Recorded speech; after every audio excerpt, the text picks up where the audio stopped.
Hi, it's Leslie, back again, married at first sight. It was another rough week here for me, thus the wine we have this week.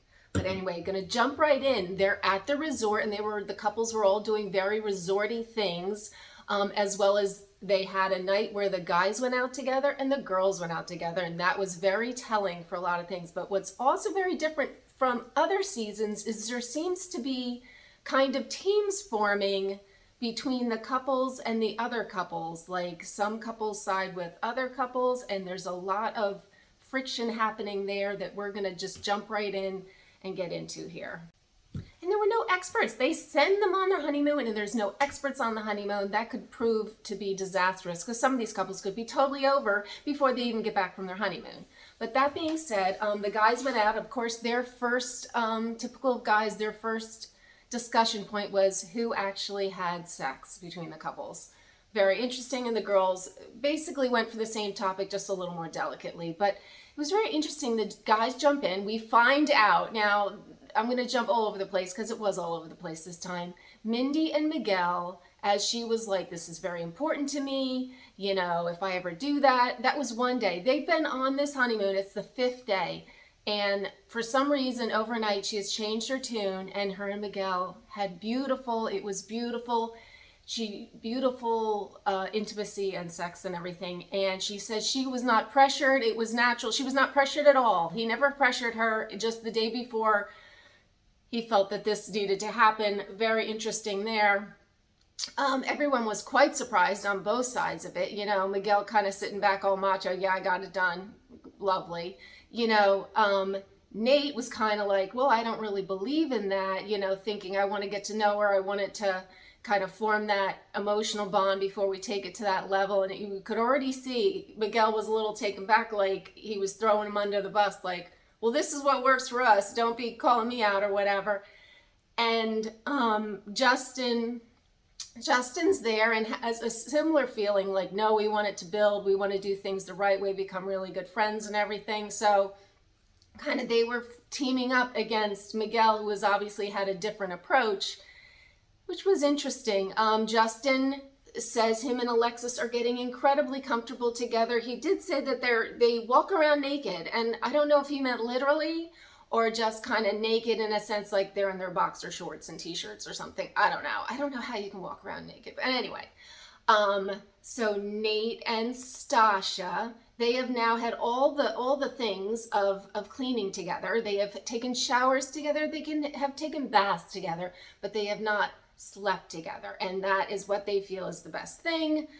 So it's just very interesting there that, so the girls kind of were very shocked to hear that Lindy had suddenly changed her tune and was just like, yeah, this is the thing for me. It was so important the day before that. Anyway, she's jumped in full steam ahead. I'm going to talk about Justin and Alexis, and they seem to be doing very well. They communicate well. All the couples do seem to talk a lot, and that's well, Justin and Alexa have formed a very good team amongst themselves. Justin has already said, you know, the I love yous, and when they were out, Alexis also kind of said, I love this man, and they jumped all over her. They're both in love, and all these things. Of course, everyone's like, if you're in love, why aren't you having sex? That's Miguel's thing. Like, something doesn't add up here. Valid point, but this is how they're choosing to do things. But the problem here is that Justin is saying whatever he needs to say to keep Alexis happy. He is just pinching himself that this girl is whipped over him too. When he brought up she said, are you going to have any problems, you know, with me making more money than you? And he was like, it don't matter. It's all going to the same bank account. And she goes, it is? And he goes, well, one, and then it'll go into our separate. Like he just, whatever it is, he switches it up, you know. Oh, when we get home, we got to talk about finances. And Justin's like, yeah, for sure. Like he just agrees, you know. But Alexis runs that. And that, I think, will cause issues at some point. She took issue with Justin standing up for his good buddy Bin, and said that was not his place. Like, so she's pretty much taking control of Justin, and Justin's gonna have to fall in or fall out. And let's keep going with Bing and Morgan. So they had a little bit of a falling out. You know, it wasn't even it wasn't even a minute before she had said, you know, words matter and trust matters and all these things. And I guess she, which didn't seem like a big deal, but I guess she disclosed to him, you know, her biggest secret, that she's needing another class for a different level of being a nurse. I didn't think it was that big a deal. Bing was like, oh my God, she lied, she, you know, blah, blah, blah, and then goes to his good friend Tree, Justin, and discloses this, and then comes back and tells Morgan, and she is just like, forever, she feels like he has completely lost her trust, and they're already in trouble. Where are the experts? That's why you can't send these couples away without the experts at least available for a phone call or something. But so they're trying to get back on course, and when they were all out, you could see Morgan, her mood had changed. It was pretty much, this is how I run things. If he fits in, great. If he doesn't, because she was like, I come home for work, you know, I don't want to have to take care of somebody else. Like, her whole attitude had changed from that moment that she lost his trust. So they're going to have to crawl back up. You know, they say it's day 5 of marriage. I'm thinking for them, what is it, day 2? And it's been rough. I think they had one good day, and now they're already, you know, in trouble. Let's go on to Stasha and Nate. They have the physical connection, and I really like Nate. I think he's just very agreeable, but he doesn't seem like she's rolling over him, because, you know, he said he would go see, she said about going to see psychiatrist, therapy. And he was kind of like, he looked like he was like, ooh, you know, and he was like, sure, you know. And I'm sitting there thinking, wait, why do you have to go to therapy? We have all these experts. What are they doing? They don't need to pay for therapy. We got the experts, and they're experts. But they're going to choose to go to some other therapy, and that's great. And he was willing to do that. And he's also willing to move into her big, beautiful house that she's having built. So, you know, he's making all the compromises needed there. But they have an issue. You could see it coming in earlier episodes, of that he likes to film things and social media and all the things like that. So is this just a means to end for him to get a little more popularity somewhere on the internet and all? I don't know, but I kind of like him. But you know, and the other people, you know, I feel like now Lindy, you know, because they kind of came for Miguel with the things of having sex before. Now Lindy is kind of poking back at Nate, Stasha's guy. Like, there's just like this friction starting. You see the teams go back, they discuss everything, and then the girls kind of poke at the other one. So Lindy was saying to Stasha, you know, you a little nervous about that he's so consumed with, you know, look what I got here, posting this and posting that, and I don't even know where my phone is. Like, so a little dig in there from Lindy. Stasha, I thought, heartfelt. She was like, is, you know, when she asked Lindy how quick she turned about having sex with Miguel, and Lindy was like, no, it was beautiful, it was natural, there was no pressure, you know, whatever. And they both kind of, I don't know, there's teams forming there amongst the crew of the couples. But I know Stasha is also saying that I guess she's a lot.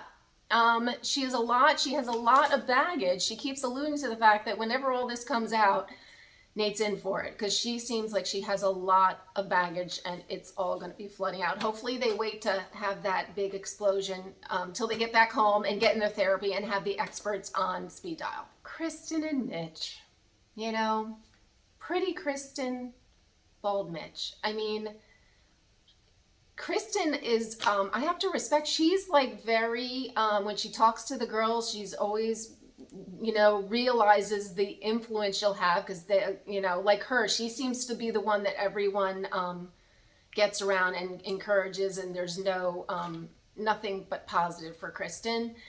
And she wants to make sure that everybody doesn't trash Mitch, because that is her husband, Team Mitch and everything. Well, Mitch did the thing of, he pounced on her, you know, a night of drinking, and suddenly she became attractive. And she's actually very pretty. I don't know what Mitch is used to, but she's a very pretty girl and a great body, all the things.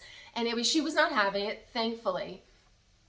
Shut him down and said now she's calling the shots. So that is very interesting. We'll see how that goes. I think they will continue on, and I get the impression they'll consummate this thing at some point. It's very odd that Kristen says, you know, if I don't have sex or an I love you at the end of 8 weeks, I'm asking for a divorce. I mean, why would that need to be said? Like, Do you think he's going to want to just throw one of these out so she doesn't divorce him? I mean, I don't know. It makes no sense to me. I mean, that kind of statement. But just to jump around, which is what I've been doing this whole thing, this was the other very interesting thing. You saw when all the couples were out together. So Miguel, who's the one who's getting the most shit, it seems like, because everyone can't really read him what his deal is. And now he's coming off like a total jerk player. Him and him and Lindy have consummated, and it was beautiful, unforced, all the things, consummated their marriage. And now he's like, I told myself I'd give it my all for 8 weeks. And you could see her face just drop, like, wait, that was supposed to be beautiful. That wasn't just like, and you could see she just got played. She just got played, and it's so sad, and I don't know. He's going to give it his all for 8 weeks, and then he'll make a decision. And she was just like, oh, good God, So Miguel's a jerk. I mean, I guess we saw this one coming. No surprise there, but wait and see. Anyway, I think I covered it all. If you like this recap, please subscribe to our small but mighty channel and hit the notification bell. And hopefully next time with my invisible partner, she will be back, I'm hoping. And we will see you next time. Bye.